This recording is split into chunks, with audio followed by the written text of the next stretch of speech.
다 함께 찬송가 493장 하늘 가는 밝은 길이 찬양하시겠습니다. 찬송가 493장 하늘 가는 밝은 길이 함께 찬양하시겠습니다.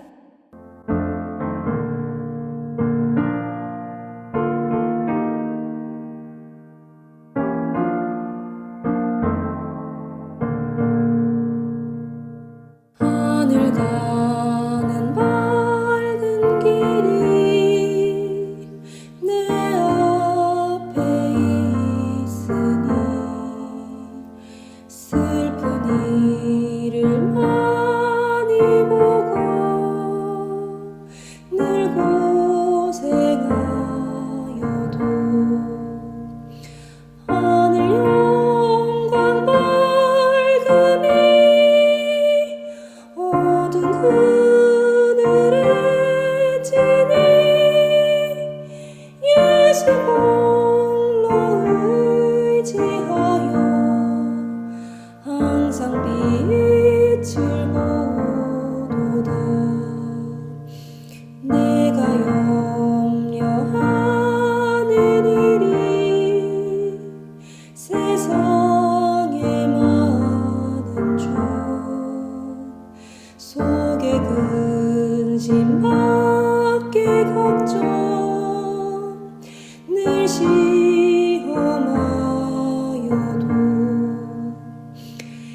예수 보배로 피 모든 것을 이기니 예수 공로 의지하여 항상 이기리로다. 내가 천성 바라보고 가까이 왔으니 아버지의 영광 집에 나 쉬고 싶도다. 나는 부족하여도 영접하실 터이니 영광 나라 계신 임금 우리 구주 예수라.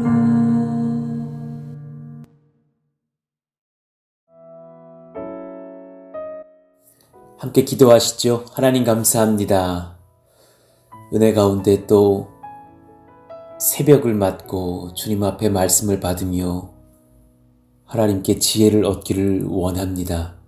사랑하시는 성도들 애쓰고 수고하는 인생 중에 위로하시고 격려하시며 또 말씀 안에서 내가 얼마나 주님 앞에 사랑받는 자인지 또 하나님의 완전하신 다스리심 안에 있으므로 평안할 수 있는 자인지를 누리며 감사하게 하여 주옵소서. 오늘도 천년 왕국에 대하여서 또한 두 번째 시간을 가질 때에 주님께서 지혜와 명철을 더하셔서 다소 난해하고 어려운 말씀이지만 지혜와 분별을 얻는 권세를 주시기를 원합니다. 함께 하시기를 원하며 예수님 이름으로 기도합니다. 아멘. 우리 같이 암송하실 말씀 마태복음 4장 4절 우리 같이 읽고 암송합니다. 예수께서 대답하여 이르시되 기록되었을 때 사람이 떡으로만 살 것이 아니요 하나님의 입으로부터 나오는 모든 말씀으로 살 것이라 하였느니라 하시니 마태복음 4장 4절 말씀. 아멘. 자, 계속해서 요한계시록 20장을 우리가 연구하고 있는 거로 오늘은 4절부터 6절까지 읽고 그리고 또한 계속해서 말씀을 전하겠습니다. 또 내일 끝까지 15절까지 읽으면 좋겠습니다. 오늘은 4절부터 6절까지 말씀을 읽겠습니다. 또 내가 보좌들을 보니 거기에 앉은 자들이 있어 심판하는 권세를 받았더라. 또 내가 보니 예수를 증언함과 하나님의 말씀 때문에 목베임을 당한 자들의 영혼들과 또 짐승과 그의 우상에게 경배하지 아니하고 그들의 이마와 손에 그의 표를 받지 아니한 자들이 살아서 그리스도와 더불어 1000년 동안 왕 노릇하니 그 나머지 죽은 자들은 그 1000년이 차기까지 살지 못하더라. 이는 첫째 부활이라. 이 첫째 부활에 참여하는 자들은 복이 있고 거룩하도다. 둘째 사망이 그들을 다스리는 권세가 없고 도리어 그들이 하나님과 그리스도의 제사장이 되어 1000년 동안 그리스도와 더불어 왕노릇 하리라. 아멘. 오늘 요한계시록을 배웁시다. 네 번째 시간으로 후천년설이란 무엇인가 말씀을 나누겠습니다. 어제 전천년설에 대하여서 일부를 전하였고 사실은 상당히 설교의 내용이 강도가 있습니다. 설교라기보다는 강해와 강의에 가까운 수위를 보내게 되실 것인데 인생에 한 번 정도, 두 번 정도 배울 필요가 있는 말씀이고 이 말씀이 정리가 되면 굉장히 요한계시록에 대해서 자신감을 갖게 되고 그리고 이 말세에 우리가 어떻게 살아가야 되는지에 대한 그런 지혜와 담력을 얻는 것에 매우 유익합니다. 그래서 제가 어쩌면 학자와 같은 마음으로 이렇게 말씀을 준비하고 있고 제 설교의 어떤 준비 여정 중에 이렇게 열심히 준비해 본 적도 없거니와 거의 신학대학원 때 졸업 논문을 쓴 것 같은 그런 사실은 집중력을 요했고 오늘도 지금 어제 토요일 하루 종일이 말씀을 준비하면서 지금 주일 새벽 5시 47분을 지나고 있어요. 입술도 다 터졌고 많이 애쓰고 있습니다. 그래서 사실 이 천년 왕국에 대해서 우리가 고민할 필요가 있다는 것을 제가 심히 많이 느꼈고 원래 오늘까지 천년왕국을 마무리하려고 했으나 도저히 감당할 만한 분량이 아니에요. 지금 거의 하루 설교 분량이 10장에 가깝기 때문에 이거 원래대로라면 이것만 일주일을 해야 되는데 요한계시록을 새벽 설교의 일정과 맞추려다 보니까는 3일로 나누어서 천년왕국을 그렇게 강의해야 되겠습니다. 그래서 오늘은 전천년설의 요한계시록 20장을 근거로 한 반박들과 그리고 후천년설에 대해서 나누고요. 내일 제가 바르게 성경을 해석한 것이 이것이다 주장하는 또 로이드 존스 목사님도 주장한 그 영적 해석에 대해서 영어로 표현하면 The Spiritual View가 무엇인지에 대해서 한번 말씀을 드리려고 하는 거예요. 자, 먼저 오늘은 그럼 후천년설이란 무엇인가라는 주제로 나아갈 텐데 그 전에 어제 그 전천년설이 그러면 요한계시록 20장에서는 어떻게 반박될 수 있는지를 좀 살펴보고자 합니다. 왜 제가 전천년설을 많이 다루고 있냐면 사실 많은 그런 교단들이 채택하고 있고 또한 많은 사람들에게서 회자되고 있는 부분들이 있기 때문에 후천년설보다는 훨씬 더 어찌 보면 인기가 있습니다. 그러나 그것이 때로는 성경적으로 큰 오류를 가지고 있기 때문에 상세히 말씀드리려고 하는 것이죠. 성경에 근거해서 이러이러한 것들이 옳지 않은 부분이 분명히 있다라는 것을 제 지금 이 설교가 억지 주장이 아니라라는 것을 말씀드리려고 하는 거예요. 전천년설에 대한 요한계시록 20장의 반론들을 좀 말씀드려 보겠습니다. 베드로후서 3장 16절에 보면 또 그 모든 편지에도 이런 일에 관하여 말하였으되 그 중에 알기 어려운 것이 더러 있으니 무식한 자들과 굳세지 못한 자들이 다른 성경과 같이 그것도 억지로 풀다가 스스로 멸망에 이르느니라 하였어요. 베드로는 자신의 서신에서 어떤 자들은 사도 바울의 글을 억지로 풀다가 스스로 멸망에 이르렀다고 꾸중을 합니다. 그 사람들은 무식하고 굳세지 못한 자들이라고 그렇게 질책했어요. 여러분, 성경을 진정 알지 못하면 들은 것을 그냥 받아들이기가 쉽지요. 그러나 성경 전체는 66권이 사실은 그렇게 한 권으로 되어 있고 그 모든 한 절 한 절 본문들은 다른 본문들의 가르침과 전혀 모순되지 않도록 해석해야 합니다. 그 말씀들이 다른 말씀과 모순이 된다면 사실은 성경을 바르게 해석한 것이 아니기 때문에 급진적으로 표현한다면 그런 신천지의 비유풀이들은 그 비유들만 맞지 다른 성경과는 하나도 맞지가 않는 것이니까 사실은 이단이 되는 것이겠죠. 자, 천년 왕국이 지상에 세워질 것이라는 말씀은 요한계시록 20장에 전혀 없습니다. 오히려 하늘에서 일어날 영광스러운 장면인 것을 요한계시록 20장이 증거하고 있어요. 1절 또 내가 보매 천사가 무정에게 열쇠와 큰 쇠사슬을 그의 손에 가지고 하늘로부터 내려와서 분명히 또 내가 보매라 그랬어요. 새로운 주제와 부분들을 시작할 때에 사도 요한이 사용했던 표현입니다. 그리고 하늘로부터 내려와서 분명 지금 하늘의 것에 관하여 이야기하고 있는 것을 봐요. 4절 또 내가 보좌들을 보니 거기에 앉은 자들이 있어 심판하는 권세를 받았더라. 또 내가 보니 예수를 증언함과 하나님의 말씀 때문에 목배임을 당한 자들의 영혼들과 또 짐승과 그의 우상에게 경배하지 아니하고 그들의 이마와 손에 그의 표를 받지 아니한 자들이 살아서 그리스도와 더불어 1000년 동안 왕노릇하니. 사도 요한이 보았던 요한계시록의 모든 보좌에 관한 것은 하늘에 있는 보좌입니다.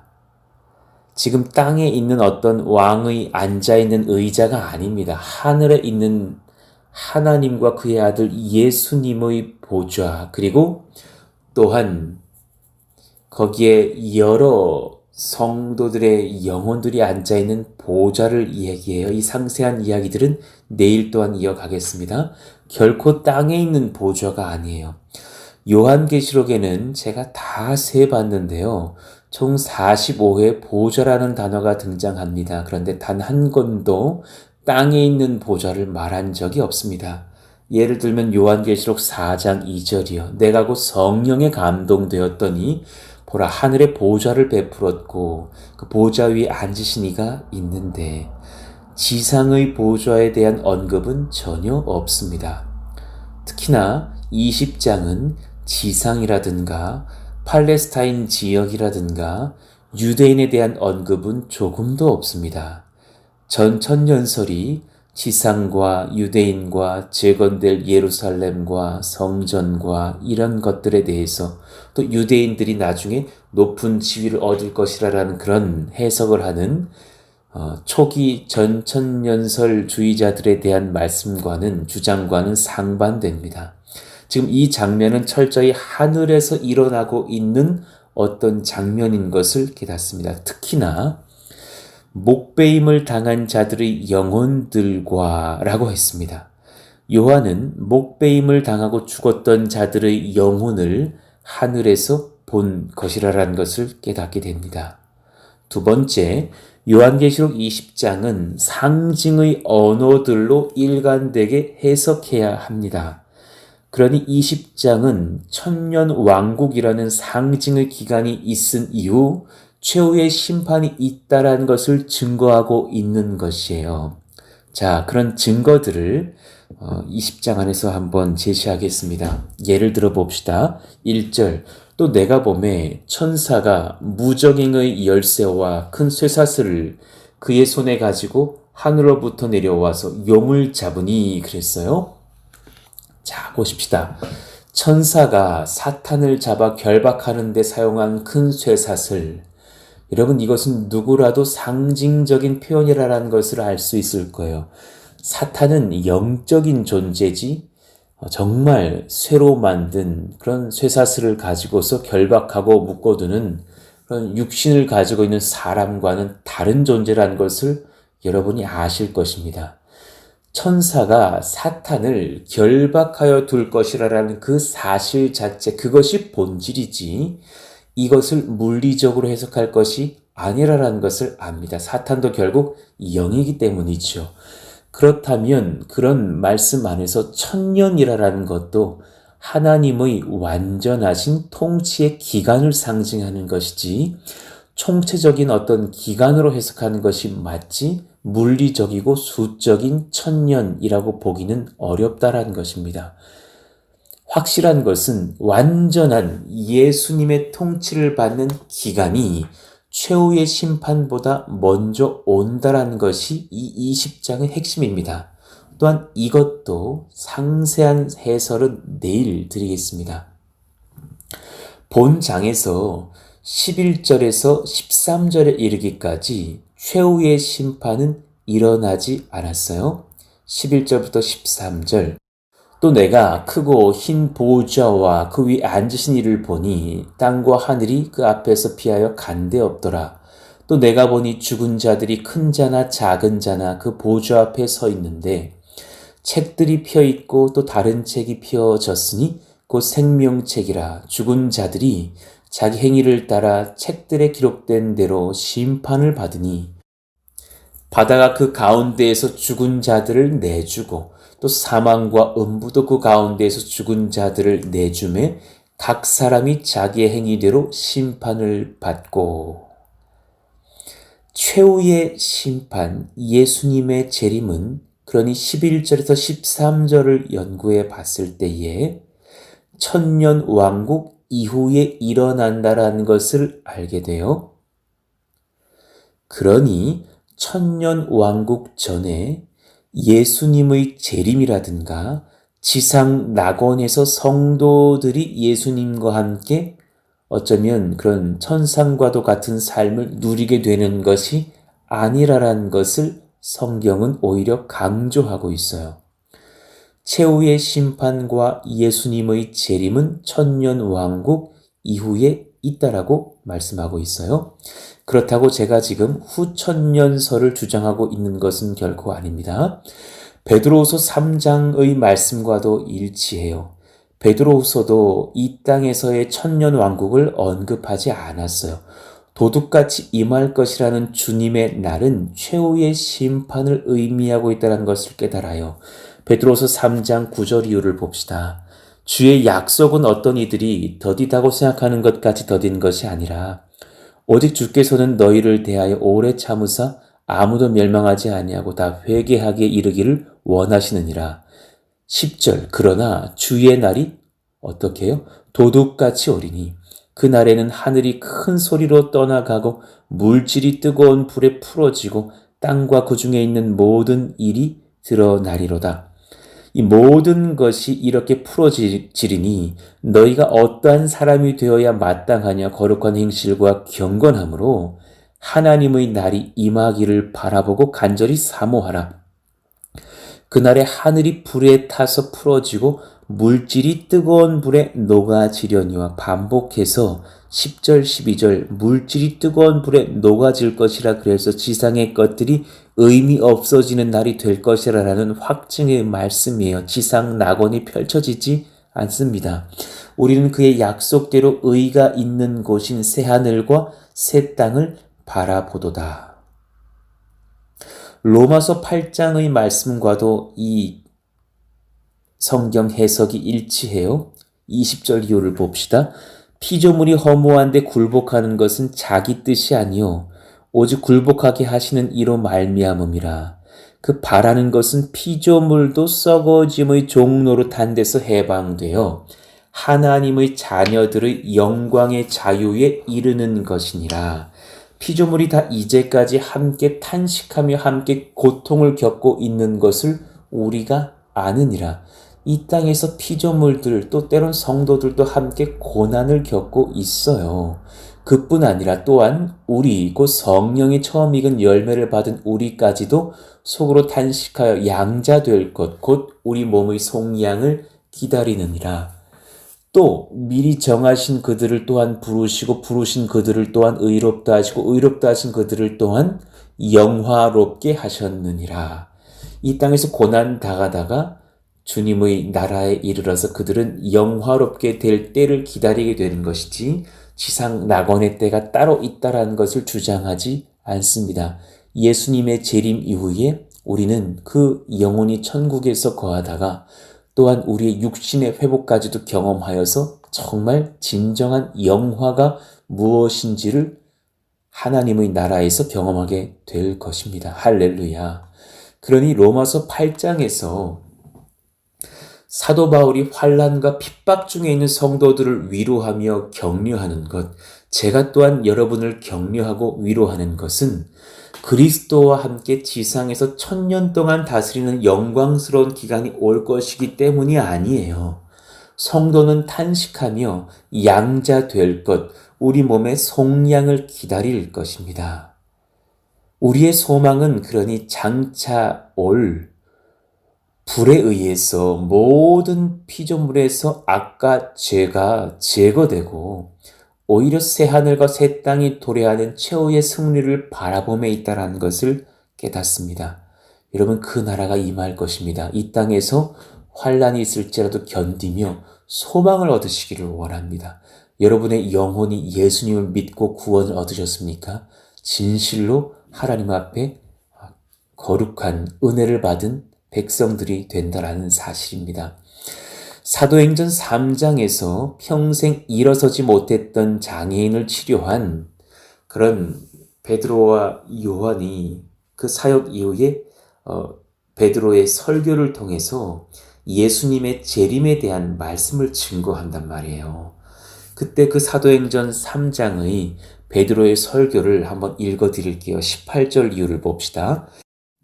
그러나 하나님이 모든 선지자의 입을 통하여 자기의 그리스도께서 고난 받으실 일을 미리 알게 하신 것을 이와 같이 이루셨느니라. 그러므로 너희가 회개하고 돌이켜 너희 죄 없이 함을 받으라. 이같이 하면 새롭게 되는 날이 주 앞으로부터 이를 것이요. 또 주께서 너희를 위하여 예정하신 그리스도 곧 예수를 보내시리니 하나님이 영원 전부터 거룩한 선지자들의 입을 통하여 말씀하신 바 만물을 회복하실 때까지는 하늘이 마땅히 그를 받아두리라. 분명히 예수님의 재림의 때에 주님께서 단 한 번 이 땅에 오신다고 말씀하셨지, 하나님께서 예수님을 지상에 먼저 보내시겠다고 하신 말씀이 아니라는 것을 깨닫습니다. 자, 세 번째, 전천년주의자들은 요한계시록 20장에 근거하여서 사탄이 1000년 동안 결박당한다라는 구절을 붙잡고 이 기간 중에는 이 세상에서 악과 죄가 전혀 없을 것이라고 해석을 합니다. 이것은 유대인들로 구성된 그런 전천년주의자들이라든가 또 다른 그런 전천년주의 학파들이라든가 심지어 제가 배웠던 신학교에서의 역사적 전천년설의 주장도 마찬가지예요. 그러나 오히려 요한계시록 20장은 성경 안에서 이 주장의 오류들을 제기해요. 자, 2절, 3절을 한번 보실까요? 용을 잡으니 곧 옛뱀이요 마귀요 사탄이라 잡아서 1000년 동안 결박하여 무저갱에 던져 넣어 잠그고 그 위에 임봉하여 1000년이 차도록 다시는 만국을 미혹하지 못하게 하였는데 그 후에는 반드시 잠깐 놓이리라. 자, 그렇다면 죄가 없던 그 세상에서 사탄이 어떻게 예수님을 반역하고 대항할 그 많은 사람들을 모아서 이제 잠깐 풀렸을 때의 7절 이후의 말씀을 성취할 수 있을까요? 그들의 수가 너무 많아 하늘에서 불이 내려와서 살라야 할 지경으로 보이는데도 말입니다. 7절, 8절 보세요. 1000년이 참에 사탄이 그 옥에서 놓여 나와 땅의 사방 백성 곧 곡과 마곡을 미혹하고 모아 싸움을 붙이리니 그 수가 바다의 모래 같으리라. 그들이 지면에 널리 퍼져 성도들의 진과 사랑하시는 성을 두르매 하늘에서 불이 내려와 그들을 태워버리고. 그러니 이 전천년주의자들의 주장이 요한계시록 20장에서도 많이 반박할 만한 근거들로서 오류가 많다라는 것을 깨닫게 됩니다. 그러니 저는 사실 이 전천년설을 제가 깨달은 성경 말씀의 연구 안에서는 받아들이기 어렵다고 증거하는 것입니다. 자, 이제 오늘의 본론인 후천년설에 대해서 알아봅시다. 포스트 밀레니언이즘이라고 말하는 후천년설. 이것은 사실 전천년설보다 조금 더 간단히 다룰 수 있을 것입니다. 천년의 기간이 지난 후에 재림이 일어난다고 가르칩니다. 천년 왕국은 우리 주님이 영광스러운 몸으로 지상에서 통치하시는 기간이 아니라 천년 왕국이 끝난 후에 주님이 왕으로 오실 것이라고 주장을 하는 것인데, 그 천년 왕국이라는 것이 교회의 시기 말미에 반드시 일어날 것이라고 주장을 하고 있는 것이에요. 그러니 정리하면 후천년설이라고 하는 것은 기독교 시대가 끝나갈 때에 사도행전 2장에 기록된 것과는 비교도 안 될 특별한 축복의 기간들이 온 교회의 성도들과 이 세계에 임하여서 큰 부흥의 때가 임할 것이라는 주장이에요. 사도행전 2장 17절 이후 말씀을 한번 읽어봐 드릴게요. 하나님이 말씀하시기를 말세에 내가 내 영을 모든 육체에 부어주리니 너희의 자녀들은 예언할 것이요 너희의 젊은이들은 환상을 보고 너희의 늙은이들은 꿈을 꾸리라. 그때 내가 내 영을 내 남종과 여종들에게 부어주리니 그들이 예언할 것이요 또 내가 위로 하늘에서는 기사를 아래로 땅에서는 징조를 베풀리니 곧 피와 불과 연기로다. 주의 크고 영화로운 날이 이르기 전에 해가 변하여 어두워지고 달이 변하여 피가 되리라. 그들은 이런 말씀들을 붙잡고서 그들에게 장차 엄청난 성령의 부으심이 있을 것이며 사도행전 2장 이후에 또 다른 부흥의 때가 찾아와서 큰 선교와 전도의 운동이 일어나 지구상의 대부흥의 역사 속에서 사람들이 회심하며 그리스도인들이 되는 변화가 있을 것이라고 말을 합니다. 또한 우리 모두가 그것을 바라고 전도하고 선교하고 개척도 한 것이지만 그러나 분별의 골자가 다른 것을 봐요. 지금 일어나고 있는 일들과 천년왕국에서 일어날 일 사이에 전혀 중단이 없으며 현재의 시대가 그 천년왕국이라는 엄청난 대부흥의 시대로 연결될 것이라고 주장을 하는 것이에요. 그러니 또 그 안에서는 또 사람들이 나뉘면서 어떤 후천년설주의자들은 정확히 천년이 지속될 것이라고도 말하고 또한 대부분의 후천년주의자들은 그 천년을 상징적인 숫자의 기간이라고 말합니다. 그러나 그들 모두 온 세계 사람들이 물이 바다를 덮음같이 여호와를 아는 지식이 세상에 충만한 긴 시기가 있을 것이라는 데는 동의를 하고 있어요. 그리고 이때 유대인들과 또 이방인들이 많이 회심하고 충만한 수가 이르기까지 주께 돌아올 것이라고 주장합니다. 그래서 이스라엘 선교에 집중해야 된다고 말하는 많은 사람들이 사실상 후천년주의자들의 어떤 경향성을 띠는 것들 또한 있습니다.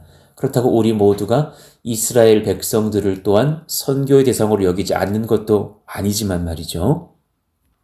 그리고 이 후천년설은 그 영광스러운 시기, 교회의 황금기가 끝날 때에 마귀가 풀려나는 짧은 시기가 있을 것이고 이후 큰 핍박과 곤란과 환란이 이어지고 그 끝에 우리 주님께서 오시며 현재 하늘과 땅이 멸망하고 의가 있는 곳인 새하늘과 새 땅이 도래하는 최후 심판으로 마무리될 것이라고 주장을 합니다.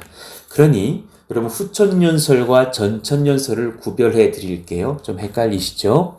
전천년설은 그리스도의 재림 이후 천년 왕국의 통치가 있다라는 주장이에요. 그러니 천년 왕국 전에 예수님이 재림하신다라고 이해하시면 편합니다.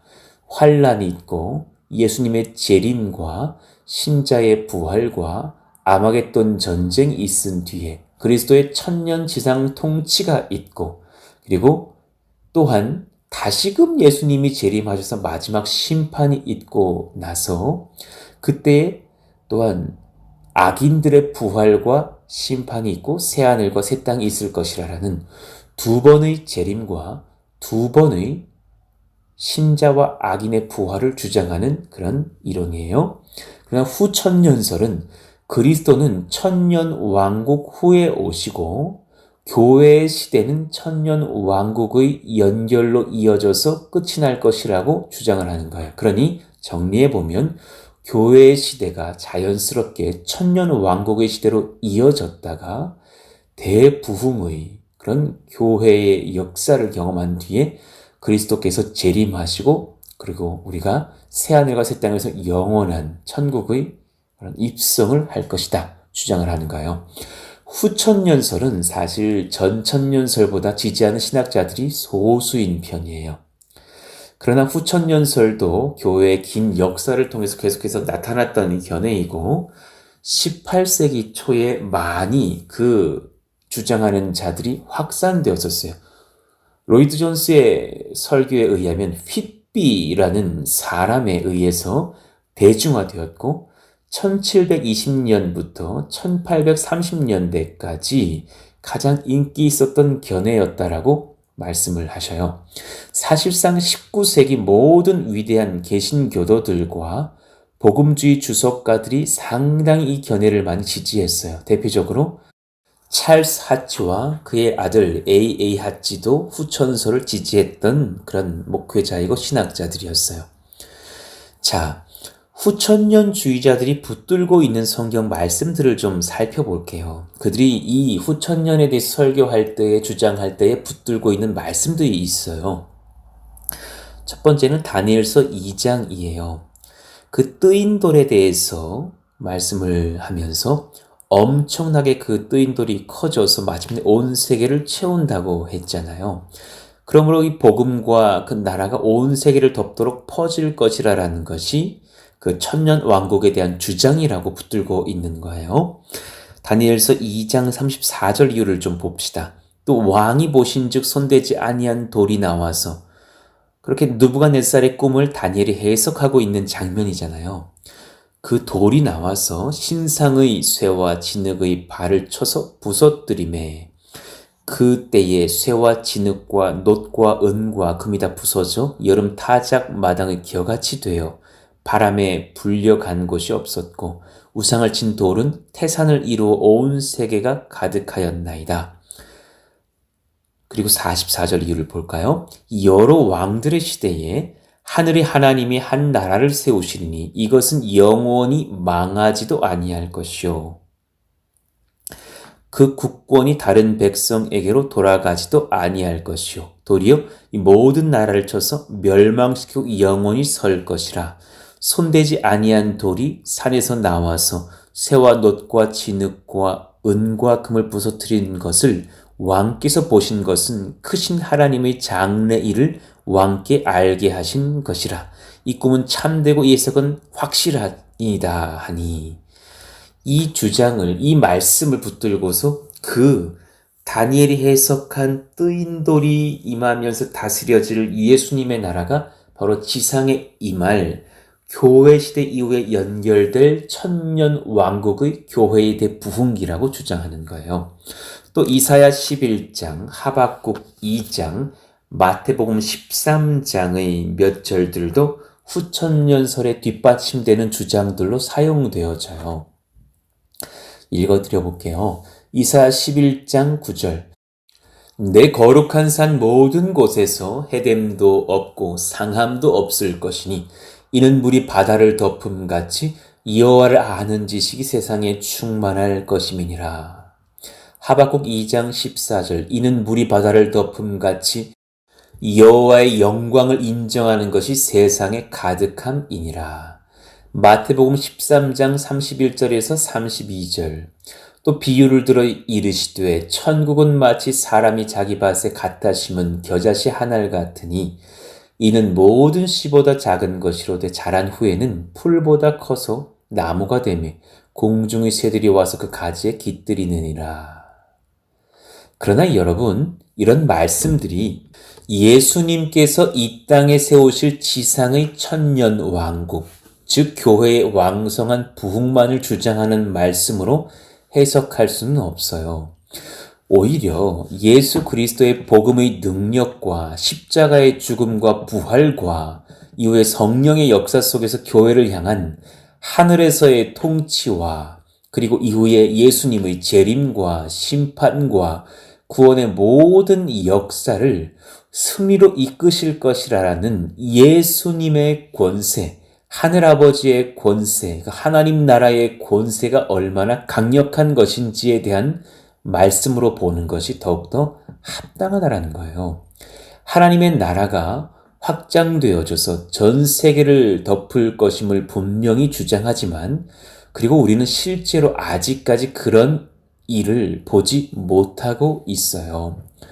오히려 교회의 부흥기가 끝나가는 시대를 살아가고 있는 것 같은 그런 어려운 교회의 현실을 볼 때도 이 지상의 역사에서는 많이 있었고 어쩌면 지금도 한국 교회의 부흥 시기보다는 또한 약간 그 부흥세가 꺾여져 있는 것을 우리가 다 주지하고 있단 말입니다. 이런 것들이 후천년설주의자들에게는 납득되기가 어려운 그런 설명인 것이 그들의 주장에 따르면 계속해서 그 부흥은 확장되어져야 하거든요. 이들은 또한 로마서 11장에 25절 이후의 말씀을 인용해요. 형제들아 너희가 스스로 지혜 있다 하면서 이 신비를 너희가 모르기까지 내가 원하지 아니하노니 이 신비는 이방인의 충분한 수가 들어오기까지 이스라엘의 덜어는 우둔하게 된 것이라. 그리하여 온 이스라엘이 구원을 받으리라. 기록된 바 구원자가 시온에서 오사 야곱에게서 경건하지 않은 것을 돌이키시겠고 내가 그들의 죄를 없이 할 때에 그들에게 이루어질 내 언약이 이것이라 함과 같으니라. 장차 있을 교회의 황금기에 유대인들이 때를 지어 구원을 얻을 것이라는 의미로 이해를 하였어요. 그래서 그때에는 살아있는 모든 유대인들이 하나님의 나라에 들어올 것이라고 많은 후천년주의자들 주장을 했습니다. 온 이스라엘이 구원을 받는 날이 올 것을 주장하면서 동시에 그때 이방인의 충분한 수도 교회로 들어오게 될 것이라고. 그러니 후천년주의를 믿었던 목회자들과 신학자들이 활발하게 활동했던 1700년대 중후반 이럴 때에는요. 자신의 시대가 다 마지막 때라고 여기면서 우리 모든 성도들이 신앙생활을 하지 않습니까? 그래서 그 주장을 했던 신앙인들은 모두 이때가 곧 머지 않았다고 믿었어요. 찰스 핫지의 시대만 하더라도 1804년 시작된 대선교회 사업이 정말 불꽃처럼 성장하던 때였어요. 물론 그 은혜의 때에 순종했던 수많은 선교사님들 중에 소수에 의해서 우리나라, 이 조선에도 선교사님이 들어왔던 것은 은혜 중에 은혜죠. 그러나 이 주장을 했던 사람들에게 당시는 없었던 두 차례의 세계대전이 있었고 이후에 현대에 이르러서 이슬람의 확장과 교회 선교의 문이 닫히는 현상들과 교회의 복음 전도의 황금기의 시대가 때로는 저물고 있는 이 현대 교회의 상황들을 보는 것을 그들은 인정하기가 어려웠을 거예요. 이후에 다시 부흥기가 찾아올지 또 쇠퇴기와 어려운 시기가 찾아올지는 주님 손에 달린 것이지 어떤 이론으로 우리가 확실히 알 수 있는 것은 아니라는 것을 깨닫습니다. 그러니 이제 후천년설의 그런 난제를 점검하고 말씀을 정리해 볼게요. 여러분, 후천년설에 가장 큰 난제가 있어요. 제가 후천년설을 받아들일 수 없는 이유가 여기 있어요. 무엇인가 하면 종말이 오기 전 황금기는커녕 큰 환란의 시기가 도래해서 교회는 사실 끔찍한 시험을 받고 무시무시한 전쟁이 벌어질 것이라고 성경은 분명히 곳곳에서 가르치고 있다라는 사실이에요. 마태복음 24장 우리가 다 살펴봤거든요. 다니엘 7장, 요한계시록 13장, 19장과 20장 등에서 저희가 여러 번 그런 말씀들을 받았듯이 이 교회는 마지막 때로 갈수록 환란이 거세질 거라고 성경은 말씀하셨어요. 예를 들어 볼까요? 누가복음 18장 8절 말씀 한 가지만 보더라도 후천년주의자들의 견해를 반박할 수 있어요. 우리 같이 읽어봐요. 누가복음 18장 8절. 내가 너희에게 이르노니 속히 그 원한을 풀어 주시리라. 그러나 인자가 올 때에 세상에서 믿음을 보겠느냐 하시니라. 이런 이 말씀이 개역 개정의 성경으로도 조금 어렵게 되어져 있어요. 그러나 영어 NIV 성경이라든가 또 영어 성경은 다 쉽게 번역이 될 수 있고요. 우리말 쉬운 말 성경 한번 읽어봐 드릴게요. 굉장히 이해가 편하게 돼 있어요. 내가 진정으로 너희에게 말한다. 하나님께서는 밤낮 부르짖는 자기 백성의 간구를 들으시고 신속하게 그들의 권리를 찾아주실 것이다. 그러나 인자가 다시 올 때에, 재림하실 때에 과연 세상에서 이 같은 믿음을 지니고 사는 사람을 찾을 수 있을는지 그것이 걱정이구나. 너무 이해가 쉽게 써놓은 성경의 말씀을 읽어보니까 여러분 누가 봐도 이 교회의 마지막 때에는 박해가 심해서 믿음 지키기가 어렵다라는 것을 알게 돼요. 도대체 믿음 지니고 사는 사람을 내가 찾을 수 있을지 걱정이구나 하실 만큼 교회는 환난 가운데 있을 것이에요.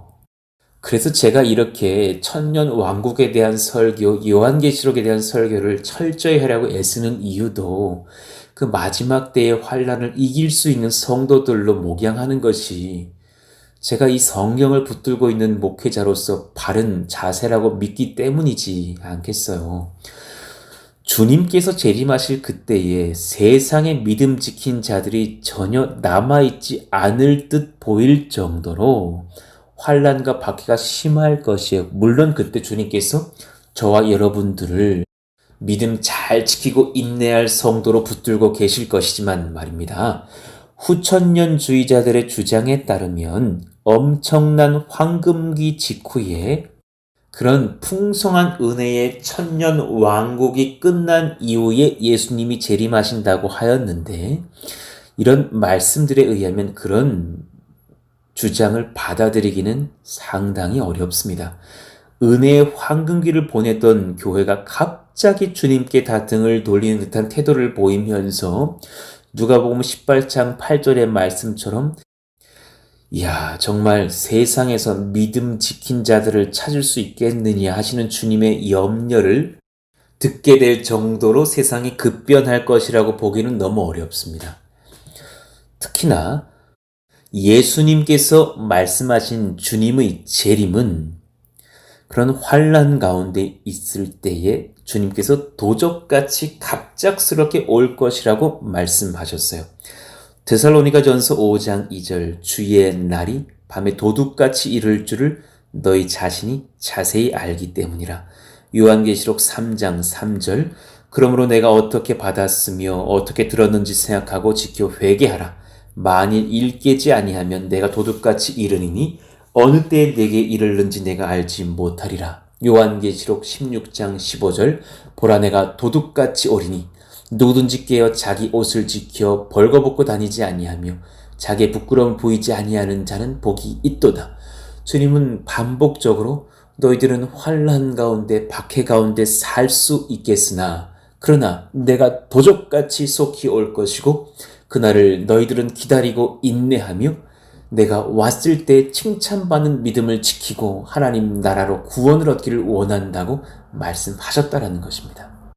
그러므로 이를 볼 때에 전천년설도 후천년설도 성경적으로 바른 해석은 아니라고 볼 수 있습니다.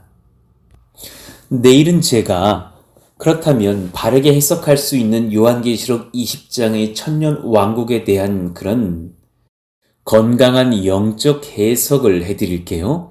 그 말씀을 받으시면서 또한 분별하며 이 마지막 때를 살아가는 건강한 신앙을 가진 저와 여러분 되시기를 원하고 축복합니다.